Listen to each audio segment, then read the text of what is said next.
নমস্কার। ভারত নিয়ে কিছু কথা।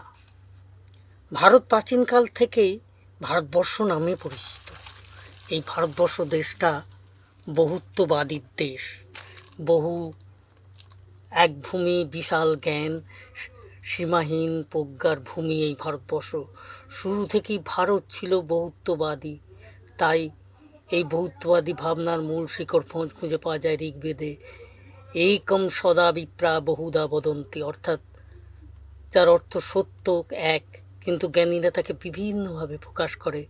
এই মহৎ উক্তি দেখায় কঠোর বিশ্বাস বা গোঁড়ামি কখনোই সনাতনী সংস্কৃতির অংশ ছিল না। এর পরিবর্তে মুক্ত মনের বুদ্ধিবৃত্তি, স্বাধীন চেতনা, সভ্যতায় গভীরতা প্রতিষ্ঠিত ছিল।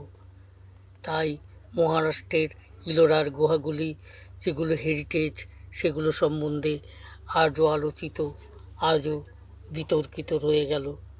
ভারতবর্ষের ইতিহাসে বাস্তবিক নায়করা 2200 বছর আগে সম্রাট অশোক এবং 1400 বছর আগে সম্রাট হর্ষবর্ধনের ভাবনাকে ধারণ করেছিলেন, ভিন্ন ভিন্ন মত ধর্মকে সমর্থন করেছিলেন। এই যেসব কথাবার্তা, এই কথাগুলো আগামী দিনে সংহতির কথা বলতে গিয়ে আরও আলোচিত করব। এখন এই কথা বলে আপনাদের সকলকে আন্তরিক অভিনন্দন জানিয়ে আমার কথা বলা শেষ করছি। নমস্কার।